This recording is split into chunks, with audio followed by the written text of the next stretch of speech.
Hi, welcome to Viewpoint. I'm Lil Newman, and my co-host Susan Solomon is not with us today, but she'll be back next time. And my guests today are Jessica Grimm and Ashley Rivera from Bravehearts on the Move, correct? Say the whole thing. Bravehearts on the Move? Bravehearts Move New York. Bravehearts Move New York. Thank you for being here. Welcome. Thank you for having us. So, tell us about Bravehearts Move New York. I'll get it. Well, MOVE stands for Motivating Others Through Voices of Experience. Oh, okay. And we are the first authentically youth-led non-for-profit in the Hudson Valley, working with young people who have been discharged from the foster care, juvenile justice, and mental health system. Bravehearts, we define a Braveheart as any young person who has gone through any difficulty in their lives, any adversity, and they come out of that situation a stronger and wiser version of themselves. They are a Braveheart. So we believe in the philosophy of educating young people with training and expertise so they can take their lived experiences and use them to help their peers. And how did this come about, Bravehearts? Braveheart started 4.5 years ago through a grant that Westchester County had received from the federal government at the time. At the time, they were focusing on why youth exiting the foster care system were becoming homeless. So the county had received this grant, and one of the first things they said were people in positions of power, professionals, people in suit and ties were making decisions on behalf of young people, and they do not live those circumstances. So we need to get young people to sit in a room together and troubleshoot what they think could be the solution to prevent homelessness. Those 7 young people in that room, I was one of them. We discussed strategies to prevent homelessness. We discussed gaps and barriers within the social service system, within the child welfare system. And we automatically became very bonded with one another through our pain. And we wanted to create something that had never been done before. We wanted to create an outlet for young people. And we came up with the name Bravehearts because we feel like any young person who goes through difficulty, they need bravery and they need heart in order to get through a difficult moment. So how did you get involved, Ashley? So I actually was a Braveheart before Bravehearts existed. I met Jessica when I was 15 years old through a mutual friend, and I was having a lot of problems at home. I'm the oldest of 10. My mother was addicted to drugs for a very long time, and I really only had my friends. When it was time for me to finally leave my home because of all the abuse and things of that sort, Jessica was the one who helped me find the resources to be able to leave and go about things the correct way instead of ending up homeless or ending up on the streets. So I was involved as a mentee way before there was a Bravehearts. So once Bravehearts did come about, you know, Jessica had called me like, hey, you ready to give back now? And, you know, I was ready to give back. Great story. It really is. Thank And you got great success, right? How many kids, young adults are in Bravehearts and that you see? Because, well, you have a group on Friday nights, right? Yes. That I was there, I did the Narcan training. Yes. But it seems like kids were just coming in. So talk about that, either one, whoever wants to talk about it. The Friday nights. So, okay, so Friday nights, I mean, overall, Bravehearts, like intakes-wise, we have like almost over 300 Bravehearts that have came to meetings, but on a regular Friday night, we get anywhere between like 25 and 35 Bravehearts. It really depends. We have some members that come every Friday religiously just because we are their family, and, you know, we eat together and they're able to process their week with us. Then there's other Bravehearts that, you know, maybe have jobs or are in school, so they just pop up when they can. So it's very interesting. It's a very interesting dynamic. Like, there's a lot of us, and they just come for support. Like, you can tell, like, whether they need the ongoing support every week or if it's just intermittently where they just need somebody to, like, kind of just, you know, say, like, you're doing the right thing, everything's going well. Like, that's what we're there for. So how does a person get involved with Bravehearts? What do they do? We have different modalities of to be able to refer young people. So we have everyone from guidance counselors, school officials. We'll have officials from the correctional institutes in the county. We have individuals from the child welfare department. From just the community. We have parents that call and say, you know, my child or this young person that I have guardianship over is really struggling with something that I can't seem to break that conversation. I'm trying to engage with them and they just seem shut off. They seem isolated. And I think they could benefit from engaging with someone who may have gone through something similar as them. And they would just come to a Friday night meeting and they do a brief intake form and they get one of these awesome Bravehearts shirts. Which I want one. And you'll have to get you one. And they're part of a family. You know, when Ashley had said that we call it a family of choice. A lot of people take family for granted. The concept and the idea of what it means to have somewhere to go in an emergency. And when you age out of the foster care system, which in New York State, legally it's 18 years old, but a young person can stay until age 21, everything stops. And we know that nobody ages out of the need for a family. So if a young person doesn't have food in their house or they're struggling to keep their electricity on or they just lost a friend and they need someone to talk to, there isn't somebody there. The youth in foster care really are an invisible population. We're kind of forgotten about. Foster care is a very, very broad system. It's everything from kinship care, which is staying in a home with a family relative or a friend that has guardianship of you, which is what I was in when I was an adolescent, to everything to more congregate care, which is residential treatment care and everything in between. So, you know, we really just knew that we needed to create a family for these young people. And as Ashley had said, we provide those Friday night meetings where we're able to break bread together and process our week, to everything to the individual mentoring. So dealing with crisis mitigation, helping young people connect to resources in their community. We have found that if you have experienced something, a young person is more likely to follow through on that goal if they know that you yourself had gone through it. And we call that the idea of a credible messenger, someone whose message is credible based on their experiences. And that's what you were talking about before, that you're going to a class, right? Yes. About credible messaging. Yes. You know what I mean. Yes. So you're Braveheart, you meet on Friday nights, but what you do so much other stuff you do. It's like you're carrying this whole movement forward. What else do you do? We talk about Bravery Beyond Bars? Yeah, sure. So we do programming in the Westchester County Jail on the minor block with the 16 and 17-year-olds and also with the 18-year-olds. So what do you do?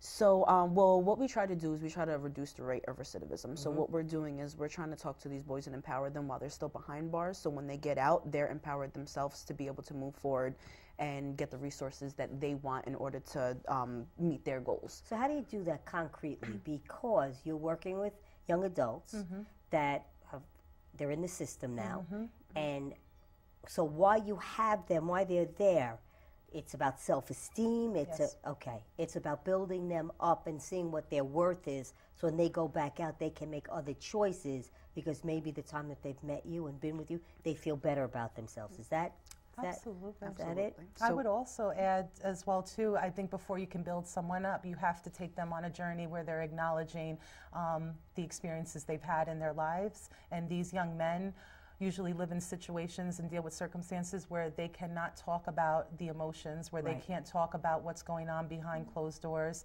Ashley and I have done surveys with the young men that we work with in the county jail, and 70% of them have been involved in the foster care system before their incarceration.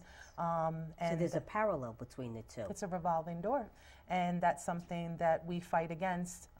In order to fight against that, you have to arm young people with education.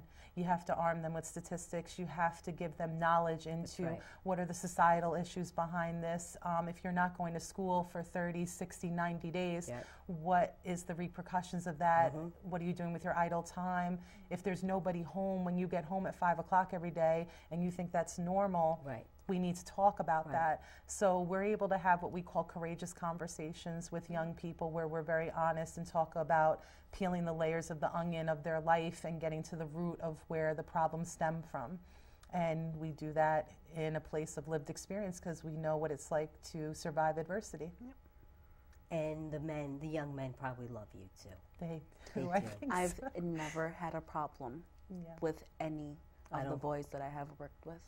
They probably just respect you, and you're so glad that you're there, and you care about them, and Yeah. that's what shines through. You know. I think they see us as like big sisters. I think they see us as a positive female role model, and they express that in their community. They don't see that. So I don't think they take it for granted. I think that we're able to teach them a lot. So we do everything from just normalizing that these are 16-year-old kids and Right. playing games with them, Right. to doing individual mentoring, to talking about issues such as anger management, how to deal with emotional So it's not intelligence. treatment. It's, you don't call No. and you don't call therapy. No. You don't. You No. you've taken those words right out of it. Yep. So it already just almost evens the playing field because it's not therapy. No. Well, it is. It really is. But you don't call it that. Mm-hmm. So people don't realize that's what they're doing when you're talking, having them talk about themselves. We believe that there's healing and helping. So if I can share a story with a young man that can help them understand their situation a little bit more, that's what it's about. And where else? So what else do you do? You're in the In the What's- jail, so right, yep, where else? Bravery Beyond Bars. We have started to expand across the state. So we're currently operating a Bravehearts movement in Rockland County. Congratulations. Where we, thank you, where we're bringing youth voice to a county that is just starting to learn what youth involvement means. Our systems aren't designed to really incorporate That's the right. voices of young people. So this is not something that can be done overnight. We Right. need to be very strategic and very mindful of how we roll it out. So they've contracted with the Bravehearts as experts, and we are in there doing individual mentoring. We have motivational meetings in Rockland County now. And young people are now just finally saying, like, I did not know that my voice could affect systems right. change. That's So right. we're very excited giving- for that. And I guess, unfortunately, behind the parkland, young adults have said, it's enough. And they're just, you guys are just also part of that where we failed. Our generation, we failed you guys. And you guys just are taking the mantle and moving forward with it. I mean, Yes, I we don't know have. if I would call it failure because I've learned so much, and maybe sometimes you learn a lot from the mistakes, but there also has to be some sort of ability to trust that our voices can impact change, and there are adults like yourself and like other people in our lives that do open those doors of trust for us. So we have not gotten where we've gotten today without the partnership of professionals and systems and stakeholders who believe that youth voice is an asset. And in regards to the amazingly strong and brave young people in Florida that are using their voice That's right. to talk about very serious issues, this is encouraging for us. That's It's very hopeful for us that young voices are being legitimized. Right. And it makes us feel very gracious in the work that we're doing, and we hope that we really can impact some change. You are, just like the kids that show up, the kids that are there, I was there on your celebration or your Thanksgiving. Yep, There was a young man who walked in with a bag, like his whole life was in that bag. it was. And I said to myself, I could not believe that young kids are homeless. Yeah. And I don't mean to be naive, but I'm a little removed from the streets. It's been a year or two, and I'm not, and there's not, I really, when I went back to work, I told my boss, I said, kids are homeless. What the hell is wrong with this? There's something wrong with this picture that young adults are homeless. Well, we have to look at the societal structures. We have to look that System. Westchester is the 8th most expensive county to live in the country. If you are transitioning into independent living, which means as a young person you're Right. expected to maintain your own housing, how realistic is it to do not. that when a studio apartment can go for $1,200? not. And we don't educate our young That's right. people on those realities while they're in our system. right. So what we do is we set young people up that they fail. leave Right. and they fall on their face because Right. they're not prepared for That's the right. realities of it. So we talk about gainful wages. We talk about how young people can have climb up in careers and actually have the foresight that they are worthy of a career. That's right. A lot of young people that we work with are struggling to graduate high school, and they would be the first ones to graduate high school in their Right. family. Right. We're working with young people who every day people are telling them, don't worry about getting a job, don't Right. worry about it, and we're trying to encourage them to do differently. So it really just, it allows our like lived experience to connect with these young people and to really try to make them create some change in their life. And we've had the good fortune to see so many young people do so well based on just affiliating to something positive. There's so much negative out there. right. But when young people put this shirt on their back and the lion on it, and they feel a sense of pride, they feel a sense of belonging, That's right. and we're kids who've never belonged before. I know, and it's just amazing. I tell you that all the time. I want to be Braveheart. You are a Braveheart. It's a wonder. It is, and it's. I know it's an organization, and I know you have a structure, but there's something about it that reminds me of. It's a grassroots. It's from the street, and there's nothing wrong with that. And it is from the ground up, and working with people who, you know, where they're at, and helping people. Just and the one I know is Michelle. Just seeing her, you know, and hearing her, and just knowing where she was and where she is now. I don't think she'd be there without you guys. And we wouldn't be here without her. Yeah. She's an amazing young mother, and she's actually going to be helping to lead our new group that we're Please launching. talk about that. So, could you talk into there and tell them about your new So group? we're going to be launching a new group for young mothers called Brave Moms, which is a group for young mothers by young mothers. So we are taking the expertise and the survival and the strength of young mothers and combining that with evidence-based parenting modules and mixing that all together to make a very relatable and real parent support group for young moms, somewhere where they can be real, where they can be authentic, where they can talk about the things that they're dealing with and get support and get a sense of self-esteem, a sense of worth, and a sense of belonging. A lot of young mothers are out here very isolated. We don't talk about why women have children so early, but when we look at young adults, myself included, I was a teen mom. And I know that I had a child so early because I was separated from my siblings when I was younger. And when you deal with abandonment issues, when you deal with family members that are no longer in your life, you try to supplement that void with a love that no one can take away. Absolutely. And if you don't have somebody to help you through that, you can live a very, very painful life. And I had the good fortune of having some very amazing adults and some very amazing friends by my side that helped me understand that. So how can people get in touch with you?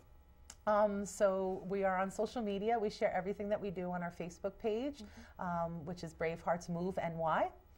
And we also have a website, which is braveheartsmoveny.org.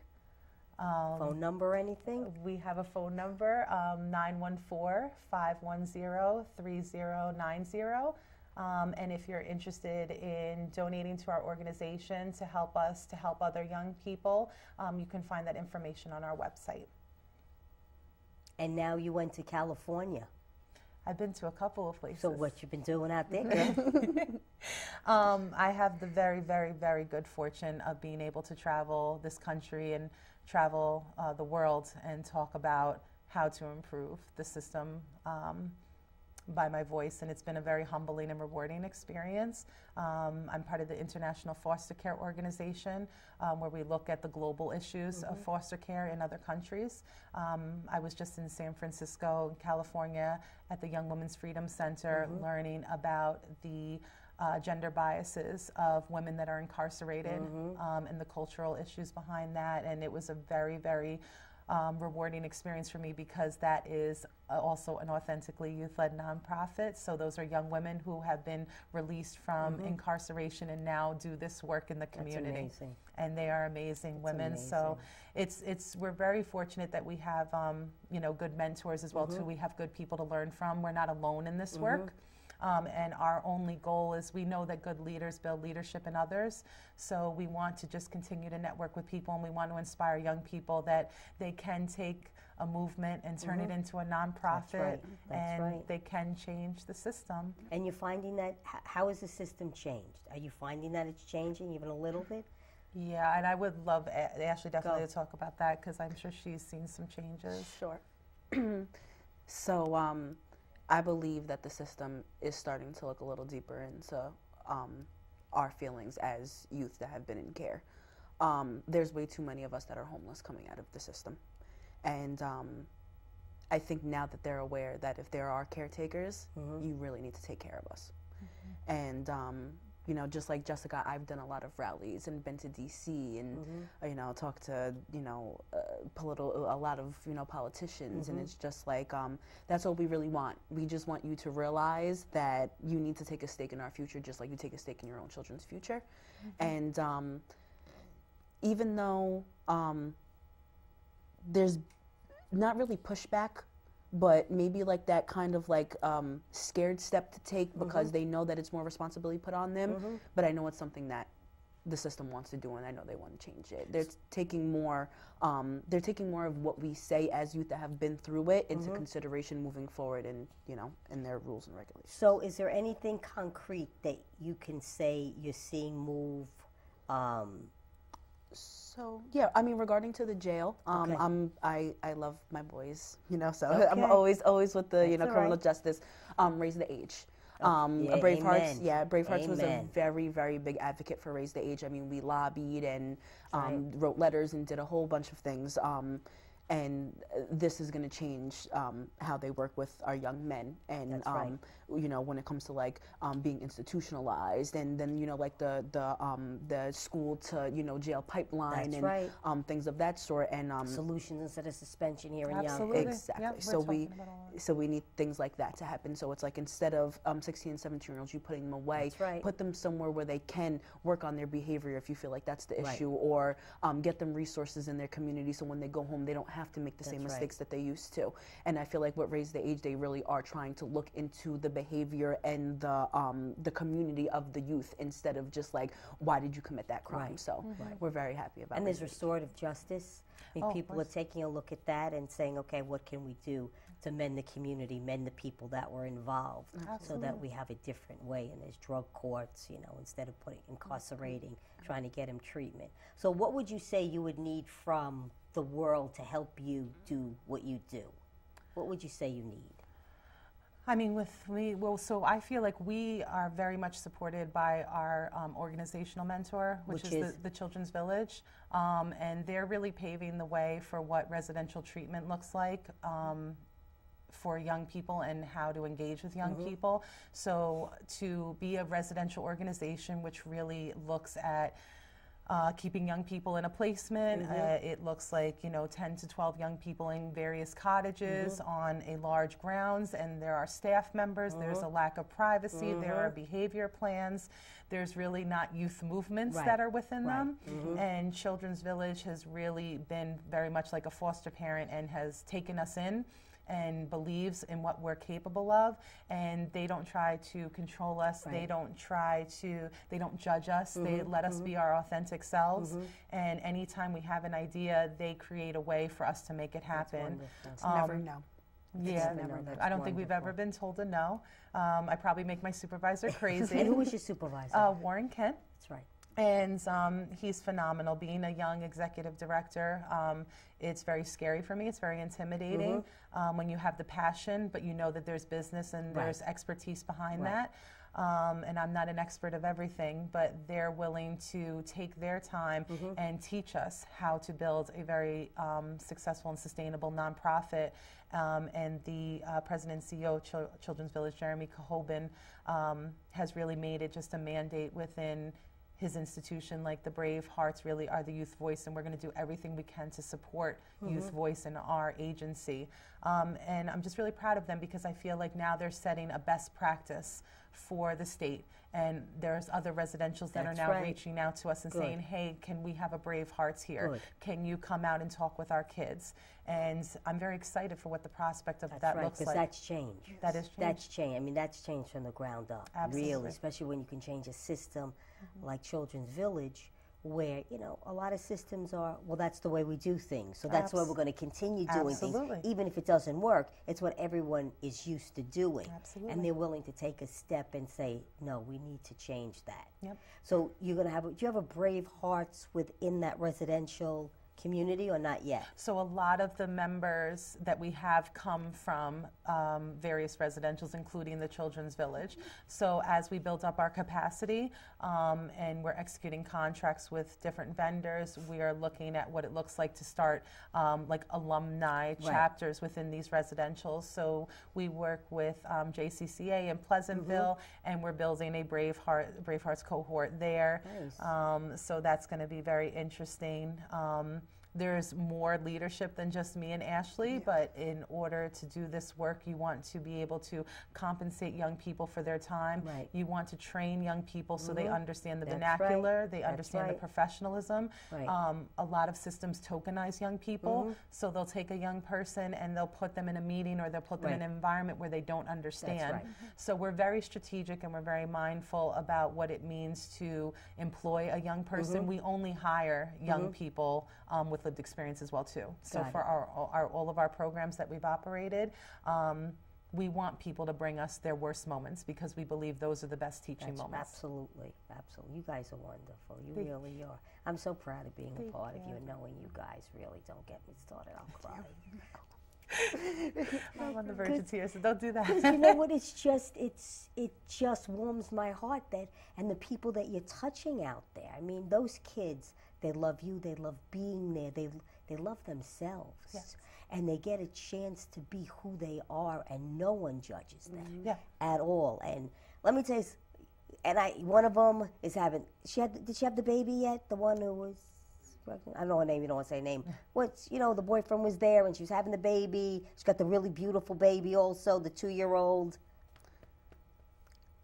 We have a couple. Yeah, I know you do. I'm sorry. But anyway, it's just nobody's given birth yet. So okay, she must fine. Still be pregnant. Okay, it's just wonderful to see how they're just connecting and just really enjoying themselves. Yeah, and we Really. were able to. And I think you got to experience this with us too. So we celebrate every Bravehearts birthday as well. So we do things that we know were taken for granted when we were younger, or things that we didn't get to experience. So anytime there's a Braveheart birthday, they get their own birthday cake. We all sing to them. Stuff. It really is. And I have to tell you something. I'll talk fast. We got 1 minute. We got to go. But the snowstorm. We're in places we have no heat, have no hot water.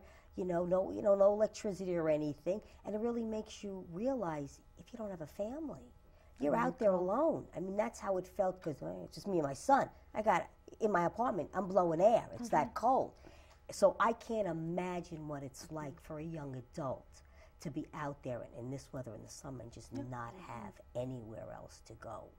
And so I just can't thank you enough for being out there and the work that you do. I'm so proud of knowing you guys. We reach out when we know that there's adverse conditions or even things like weather. We'll get in touch with all of them too through Messenger, through phone calls, and we check in with them. Like, do you have what you need? Do you have somewhere warm to stay?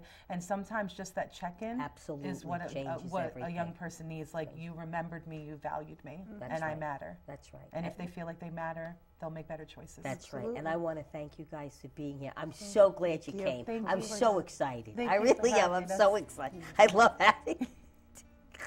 Thank you for having us. Really, it's wonderful. Maybe we'll come back with more Bravehearts. Come on. We only have 5 mics. Maybe we'll have more mics by then.